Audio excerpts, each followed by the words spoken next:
Okay, yes, we're live. Okay. Right, tell everyone your name I'm David Rasnick. and what are your qualifications? I have a PhD in chemistry, and I've worked in the pharmaceutical biotech industry for 20 years, and I've worked since then over 20 years in cancer research. And I was one of the people that helped with Robert F. Kennedy Jr.'s book, The Real Anthony Fauci. And I follow you guys all over the place, and I love you all. Well, thank you for what you do. So what did you do in the pharmaceutical industry? I worked on arthritis, emphysema, parasites, cancer, and AIDS. And I have a website, by the way, davidrasnick.com. It's got 40 years worth of information on there, and things a lot of people can download, whatever, and find out all that stuff. But I've worked constantly on, continuously on cancer since 1996, when I joined up with Professor Peter Duesberg at University of California at Berkeley. And we've written a great deal on AIDS and also on our cancer research. And I've published a book, this book for cancer researchers. The chromosomal imbalance theory of cancer. Right, and you can download the whole thing from my website, PDF. And it's actually easier to use. You can search it for terms, for example, like SV40, that's popular now with the turbo cancer stuff, or anything else in there. And so I recommend don't spend a huge amount of money to buy the book. Download it for free. I should hold it still, I guess. Download it for free from my website. And turbo cancer, which I, as a cancer researcher, never heard of before, last year or whatever, and like everybody else, what's this turbo cancer? Turbo cancer kind of implies very, very fast development and progression, and indeed that's what's going on, and I'm convinced there is such a thing as turbo cancer. Let me define turbo cancer.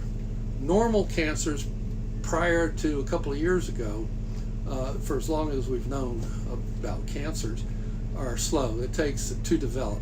Blood cancers, typically a few years for blood cancers, and decades for solid tumors like colon cancer, breast cancer, and things like that. So when I started hearing about these turbo cancers, what are they talking about? Cancers develop very slowly. And sure enough, now I'm convinced. I've looked it up, and there's a number of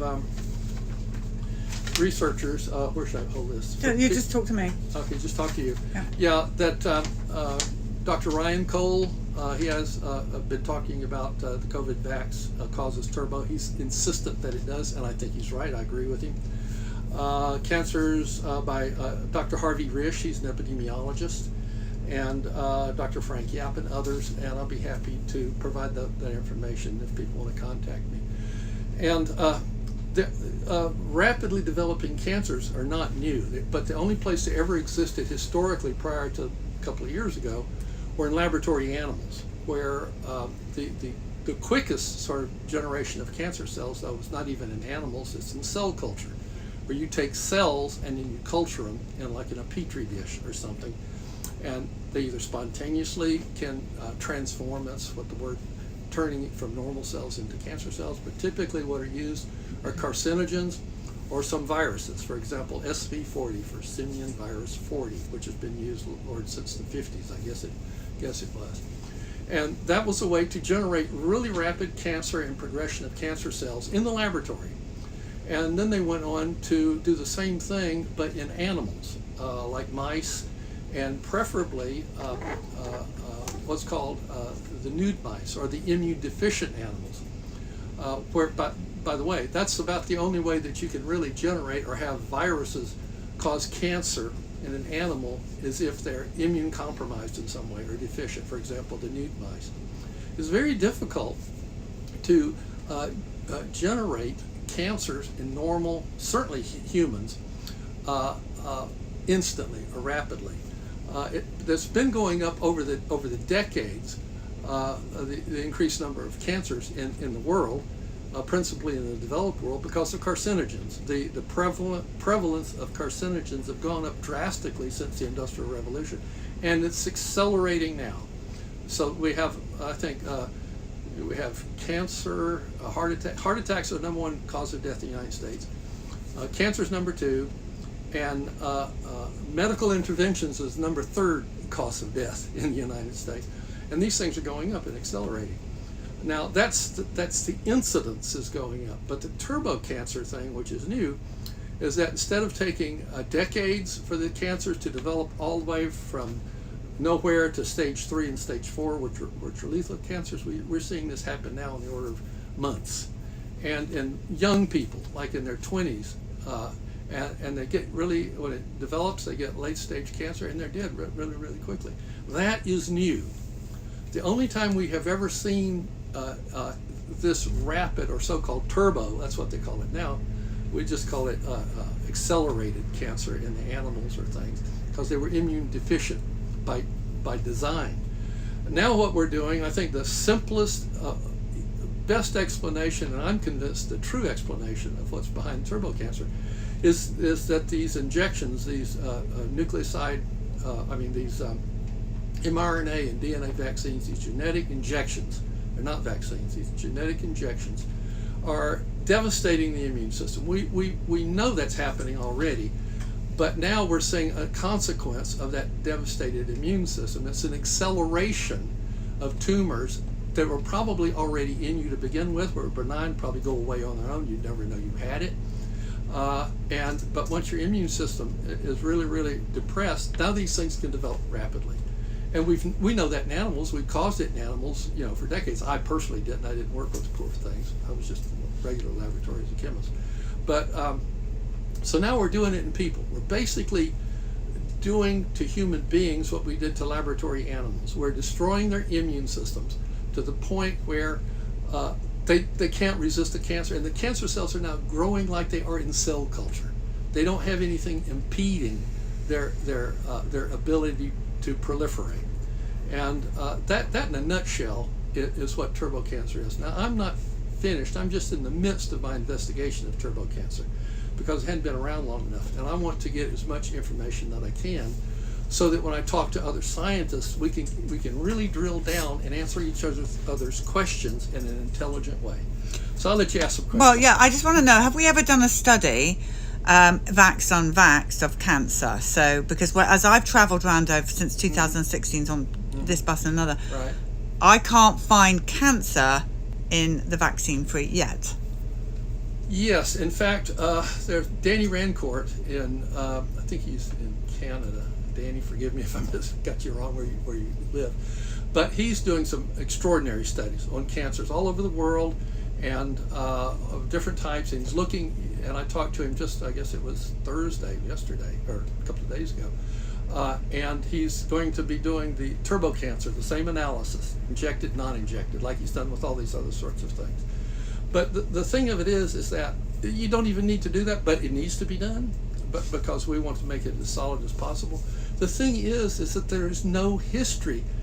I'm a cancer researcher, I've been doing this, God, for decades, and I don't know of anybody else who's ever seen this phenomenon in humanity before, So the connection between these mass injections, which we know they're destroying the immune system, and the immune system is one of the principal sources of protection of cancers, especially in creatures that live long, like humans and Galapagos tortoises and things like that. The mice and things, they don't live very long, and they can get spontaneous cancers, but they typically die before they have us because they have such a short life. So I could talk on and on. Well, and no, on good, about this because stuff. we have a little bit of time, even though we're running about an hour late, Okay. but never mind. Okay.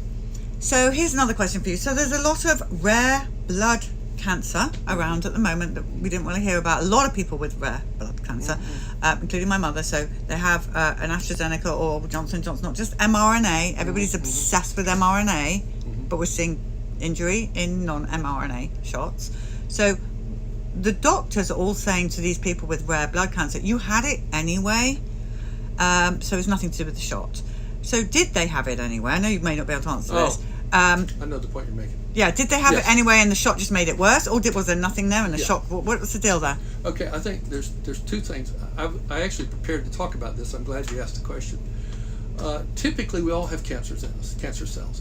Cosmic radiation, the carcinogens that we're constantly exposed to, they generate nascent cancer cells, and they can actually develop to a point, but they're dormant. Almost all of them are dormant, and they tend to die. Cancer cells are very wimpy.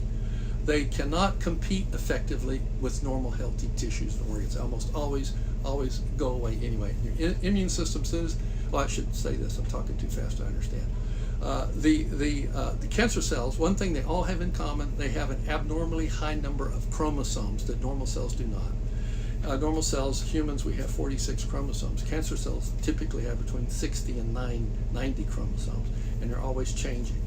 And these extra chromosomes make these cells abnormal, and they don't function properly, and they want to die spontaneously, which they do frequently. And if they don't, our immune system recognizes them as abnormal. The macrophages, the dendritic cells, our innate immune system, and they just eliminate them like they do any damaged cell in the body from any reason. And cancer cells are damaged cells from the immune system's point of view, and they get eliminated.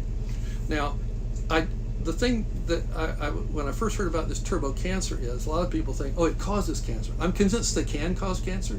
But if you let them progress a while, if that cancer was not there initially, but what I think is, my first impression was, reaction was, is that these dormant cancer cells that we have in us now are freed from the control of our innate immune system, and now they can proliferate, just like they're in cell culture in the laboratory, and they can go. They're not restrained by our normal healthy body and these immune system. That's what I think is primarily what's going on. And when you're talking about blood cancers or there's all kinds of cancers that are popping up now that are spontaneous. In children and babies, even 20 years old, and lethal. When they show up, they're like grade 3, grade 4 cancer, So could the mother who's vaccinating not just against COVID, but also, I mean, mothers have like 4 or 5 shots now when they're pregnant, right, including Rogam as well. Right. Now, so if a baby is born, and we're hearing stories of 2, 3, 4-month-old babies now being diagnosed with eye cancer and all kinds of crazy stuff, could there be a correlation there between the pregnancy with shots? I mean, Laura, like I say, I've got a lot more digging to do on this stuff. Yes, you do. The information is coming. The horrors are coming faster than we can look into them. I think we'll have very explicit answers to those questions. The thing is the magnitude of the numbers is escalating. One thing you can't dispute is the fact that this thing now is so prevalent.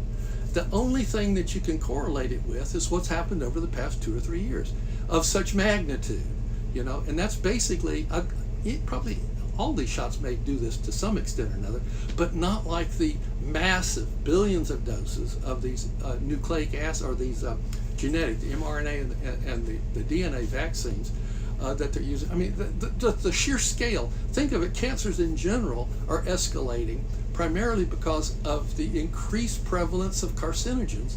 Chronic exposure to carcinogens of all kinds have been going up over the decades. That's why cancers of all types have been going up all over the decades. But their development in people, the rates of development in people haven't really changed. What really changed with this turbo cancer is now we're seeing it's breaking loose from the decades that we know that take colon cancer and breast cancer, for example, pop up, and these other things. Now when they pop up in your 20s, or your 30s, or you're in the womb, or wherever, and at late stages. That's what's new. And what else is new is the massive global destruction of the immune system with these injections. So, as a cancer specialist, which I think you are, you may not be able to answer this, but what would you do to prevent yourself from getting cancer? People say, oh, don't eat sugar, you'll feed the cancer cells. Don't get the injections. Right. That's number one, because that's where the turbo's coming from. Mm-hmm. The other thing is we have to reduce our chronic exposure to carcinogens. I mean, everybody's known Name that some for a long carcinogens. time. Name those things. Name some of the things that you're thinking. Oh, Lord, there are hundreds or thousands. Or just give us like 5. Okay, well, drugs, pharmaceutical drugs, they're carcinogenic, many of them. The drugs to treat cancers are carcinogenic. X-ray, the mammograms are carcinogenic that people get. Those are all known carcinogens. The metals that are in the environment, some of them are much higher potent carcinogens than others. All those organic molecules from the oil petroleum industry, if you don't deal with it properly, those things are carcinogenic. I mean, the list of carcinogens are huge.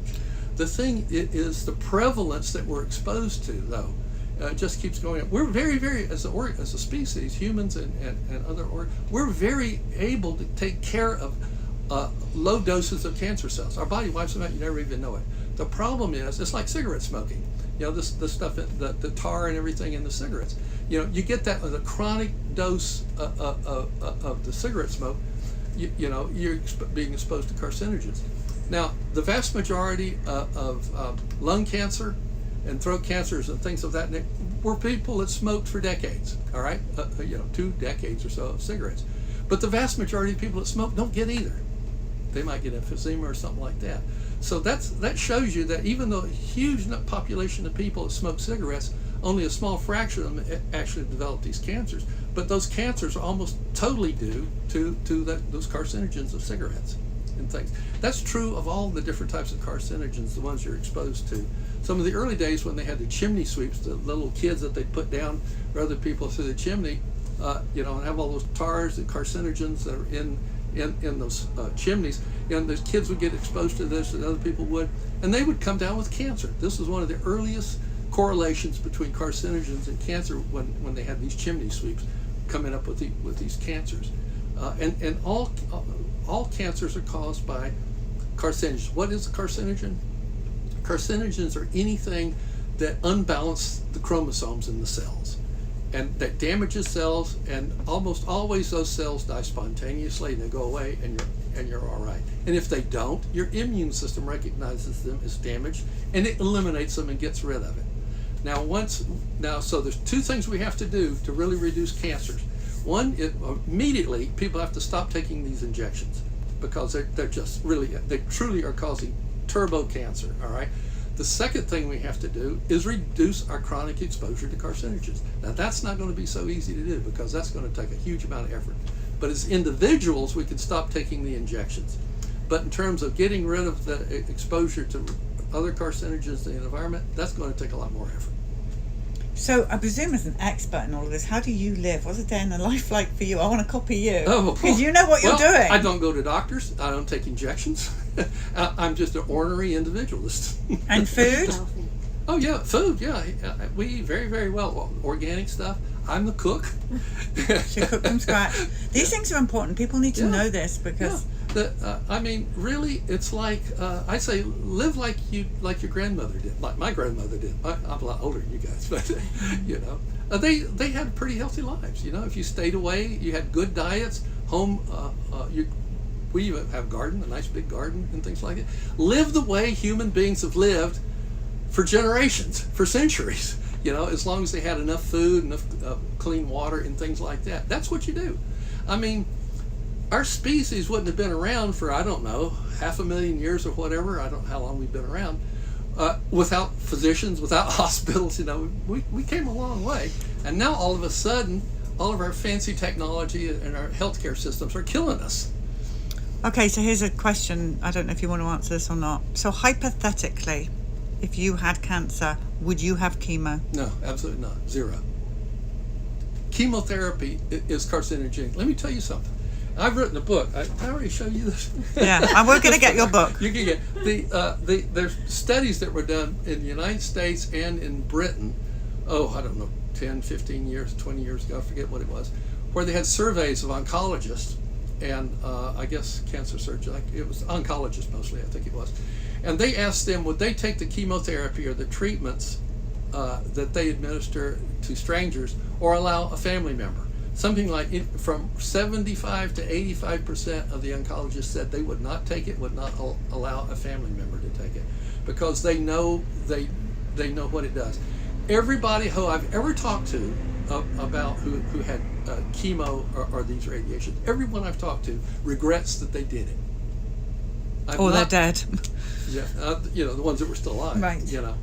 Regret that they did it. And doctors see this. That's why they won't do it, because they see it with their own eyes. So chemotherapy is potentially one of the biggest lies of medical history ever, along with vaccinations. It does. It's a horror. I mean, I can confirm that the third leading cause of death is medical intervention. I have references to it. Show us a book again. Terry wants me to talk about how to deal. Everybody, usually when I first tell them I'm a cancer researcher, within 2 minutes they ask me, well, how do you treat it? Yeah. Well, how do you? Well, I mean, I don't really know. But I have a theory that I call the perturbation theory of cancer, about how it is. Cancer can go away spontaneously. It's been known for at least 2,000 years. Cancer's been documented, but it's relatively rare until the Industrial Revolution. Now it's just accelerating, and because of all the extra carcinogens. But what we've known all along, even all the way back to the Egyptian times, that people can have cancer and then all of a sudden it goes away spontaneously. It doesn't happen that often, but it does, and it still happens. And it gets recorded almost every year of people who have cancer, and there's several things about the spontaneous remission. When it happens very, very fast, and it can come back. And when I was looking into the spontaneous remission, then in my book I go into it. I came across this guy named Coley. I forget his first name, but it's in my book, and he developed what was now called Coley's toxin. Around the early part of the 20th century, he had one of his patients died of a sarcoma, and he was a brand new doctor, and that really disturbed him. His early patient, died of a sarcoma, and he found out that there was this other fellow who had a sarcoma in the same hospital in New York, and he survived. They did numerous surgeries to remove his sarcoma, and they didn't work. But one day, he got a really high spiking fever, really high, 100, 203 degrees Fahrenheit, and his cancer went away.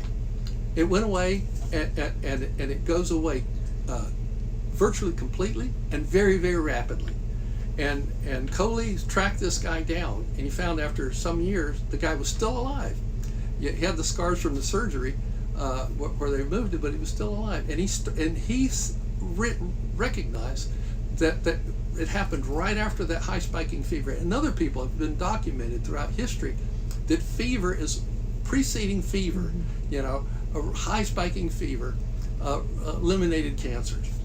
And some of the physicians, when they had this happened in the days before they had the operating rooms sterile, or as much sterile as they could. And one of the guys, I can't remember his name now, these surgeons, said, maybe we should go back to the days when we didn't have so much sterile operating rooms so that people could get fever and the cancer goes away. Anyway, Coley he came up with two bacteria they put in there. And to this day, Coley's remedy for cancer, they're not 100%, but he has, to this day, the best cure rate documented. And his daughter wrote a book about this and got the records from other people using his method around the world, wrote a book about it. Unfortunately, I don't remember the name of that book, but it's in my book. And they still use this method in Mexico and in Germany. And you can use, they can use hyperthermia, where they put people in these hot boxes, They do that in Europe and Mexico and other places. And probably, the Indians and people in Scandinavia, they had those sweat lodges or whatever, I forget what they call them. Those are probably beneficial. They probably, any little cancer, who knows, probably helped you in lots of ways, And I talked to some people recently about that and said maybe that helped prevent cancer. So what about in my day when we used to go to measles parties, because we were told, measles is good, it's mild childhood illness, and prevents you from getting cancer. That used to be the talk then. I think it's very likely. In fact, not only that, I think those things just built you up. I didn't have any of those vaccines. I'm old enough, I had measles, mumps, chicken pox. Just like all kids did at my age in those days, and we all did. In fact, we looked forward to it. We didn't have to go to school, that's correct, until we got out, And I think it builds you up. It's like exercise. It's like exercise. When you're first born, you don't have much of an immune system. You have your mother's, and it protects you for a while if you breastfed, and then you have to go through these things, and like your muscles, like anything else, you have to exercise them. And so I had. So I didn't have those. I had the polio vaccine, I think I had the injection. I don't think I had the sugar cube thing, because it was back in the 50s. And I had the sugar cube. You had the sugar cube, all right. And but none of the other stuff. Now look, you speak so well on this. Is there anything else you want to say? I want you to tell people where they can follow you again, right. And I would like you to be our expert on turbo cancer for Good Morning CHD. So I'm going to put you in contact with our producers. Okay, great. And thank you for your knowledge and amazingness. So where, again, can people follow you? And spell your name, please. Yeah, David, David, Rasnick, nick.com. And any last words? I have my email. You can contact me via email. I have to the left of my photograph on my website, there's a little envelope. Click on it. That's my email address. Terry frowns at me whenever I give out my email. Yeah, don't give anything out live. Okay, thank you so much for your knowledge, your wisdom, for all you do, and we hope to see a lot more of you at Children's Health Defence. Thanks a lot. Okay.